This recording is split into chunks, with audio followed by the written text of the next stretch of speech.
Bonjour à tous et bienvenue dans cette première vidéo sur notre fameuse Mevarn, notre petite stack full JavaScript. Bien, encore une fois, évidemment, avec le temps, elle va commencer à s'étoffer de différents outils. Mais là, pour celle-là, on va s'occuper déjà de la mise en place de notre base de données MySQL. Alors, pour ceux qui regardent la chaîne depuis un moment, vous savez que je suis sur WSL, donc le système Linux sous Windows. Je vous mettrai en haut dans la fiche en haut à droite le lien de la playlist pour comment activer votre WSL si vous êtes sous Windows 10 ou 11. Et puis pour ceux qui sont sous Linux ou qui sont sous Mac, vous n'avez plus qu'à suivre, c'est strictement la même chose. Donc j'ai installé une Debian toute neuve. On va se rappeler les principes de base. On fait une nouvelle install sur un Linux, on claque immédiatement un apt update et un sudo apt upgrade. Elle est toute neuve, je peux me claquer un oui pour dire de me l'installer. Donc l'update va aller consulter s'il y a des mises à jour à faire, les upgrades vont les installer. Bien comprendre la différence. Donc là, je me cogne ma mise à jour. Ça va être assez rapide. Donc, une fois que je suis à jour, hop, c'est bon, je vais commencer à regarder un petit peu ce que j'ai. Donc, je suis sous Linux, j'ai un système, on va dire, de service. On n'est pas là pour faire du Linux, donc je vais pas utiliser les grands termes. On est là pour faire on est là pour traiter la mise en place des outils. Donc, si je regarde un petit peu ce que j'ai par défaut, avec un status-all avec mon service, j'ai pas grand chose. J'ai un système de tâches automatisées, le cron qui n'est même pas démarré, et j'ai vraiment très peu de choses.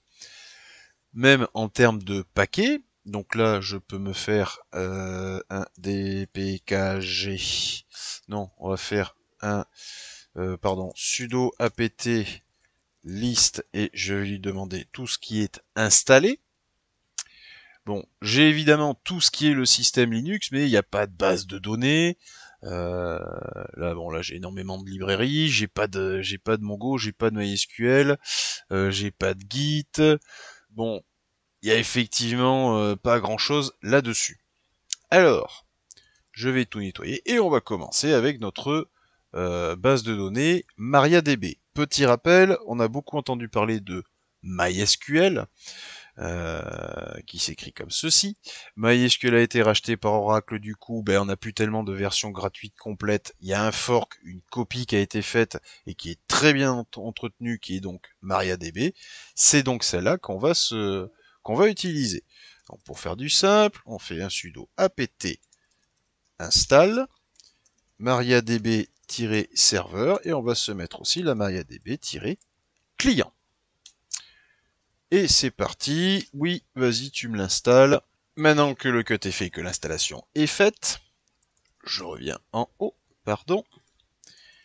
Il faut se la paramétrer correctement. Et on va se la paramétrer de façon assez standard. Donc il y a un truc qu'il faut se lancer d'abord, sous le système WSL, c'est MariaDB en elle-même. Si je regarde son état, service MariaDB status, elle n'est pas démarrée, ce qui fait qu'on aura du mal, 1, à la paramétrer correctement, 2, à l'utiliser. Donc, je me cogne un start.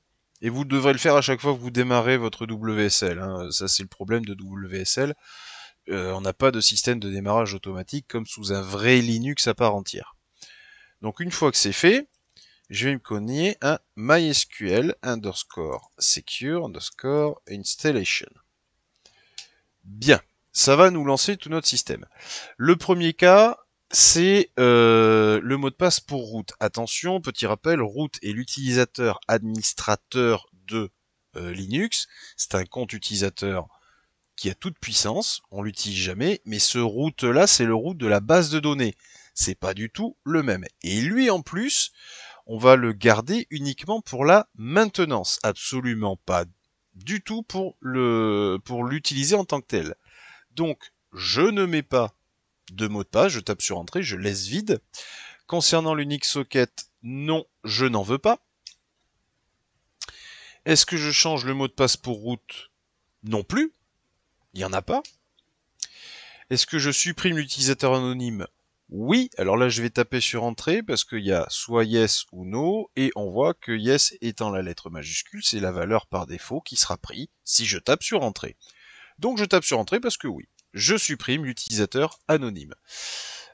Par contre, est-ce que je désactive route pour les connexions à distance, c'est-à-dire lorsqu'on n'est pas sur ce WSL? C'est vrai pour un vrai serveur Linux, hein, de toute façon.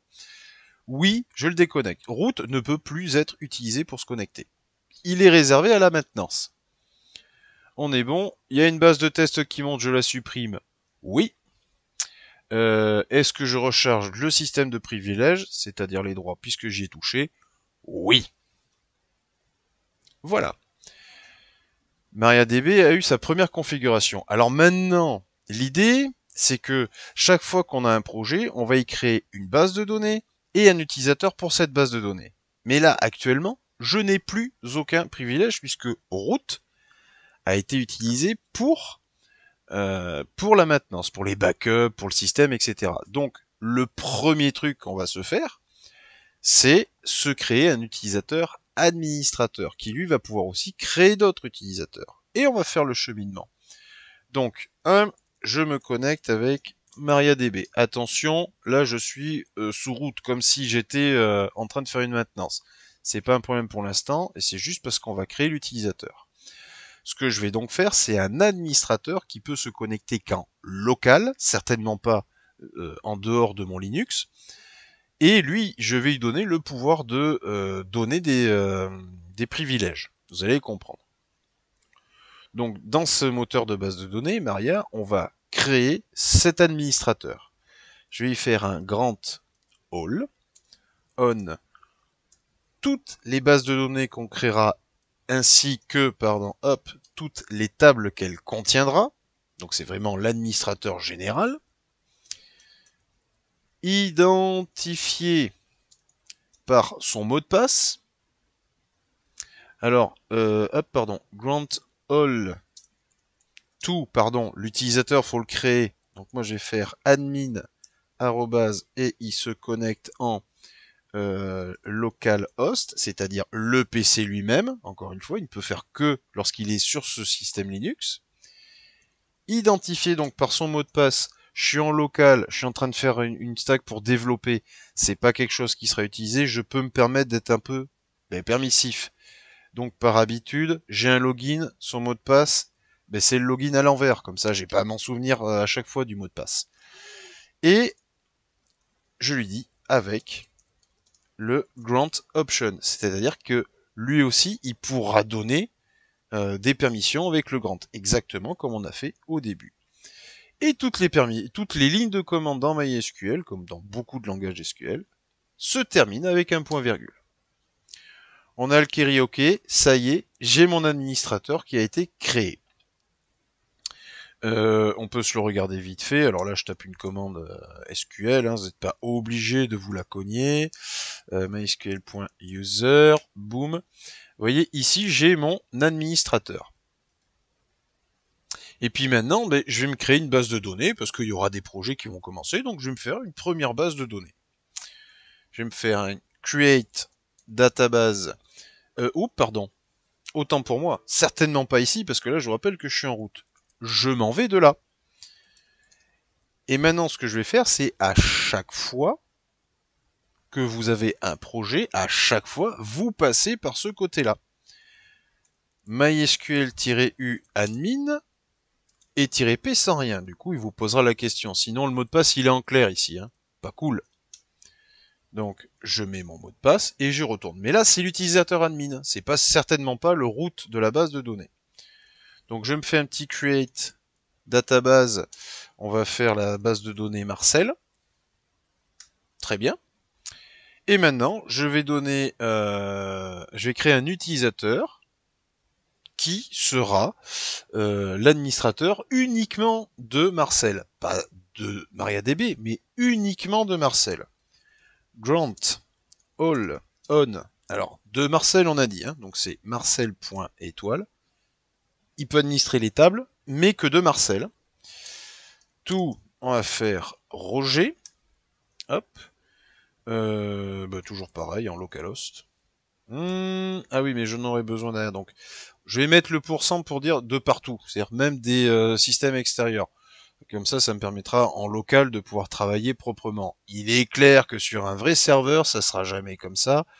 Il ne pourra se connecter que lorsqu'il est déjà sur le serveur, exactement comme je le fais en ce moment. Donc, Roger, identifié par son mot de passe Régor, le login à l'envers, et c'est tout. Voilà. Et à partir de là, pardon, j'ai mon utilisateur et ma base de données. Alors, je peux regarder la liste de mes bases de données. Et j'ai bien ma Marcel qui est venue ici. J'en vois d'autres parce que je vous rappelle que je suis connecté avec l'admin. Si je reprends... Hop. Ah oui, non, j'avais pas cette commande-là. Donc là, c'est... Là, si je reprends, donc, hop, select user from mysql.user. Hop, ici, on voit bien que j'ai Roger. Encore une fois, je vois les autres puisque je suis administrateur, je suis admin.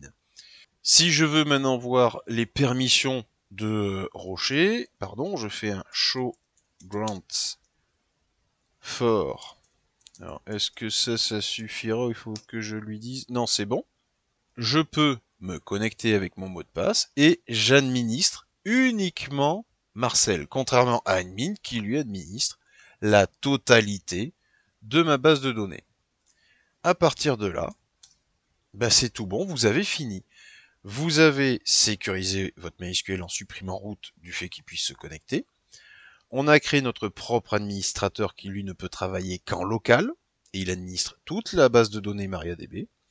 Et on a créé une première base de données et un premier utilisateur pour un projet.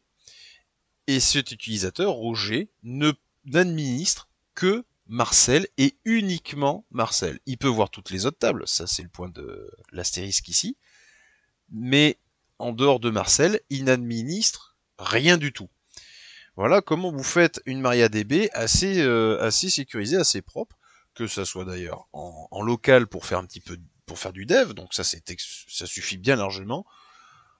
En prod sur un serveur, évidemment qu'on va commencer par ça, mais évidemment qu'il n'y a pas que ça. Mais c'est pas le sujet. Donc rien qu'en faisant ça, voilà, vous avez une MariaDB qui est tout à fait cohérente et propre. La prochaine, on s'occupe de MongoDB.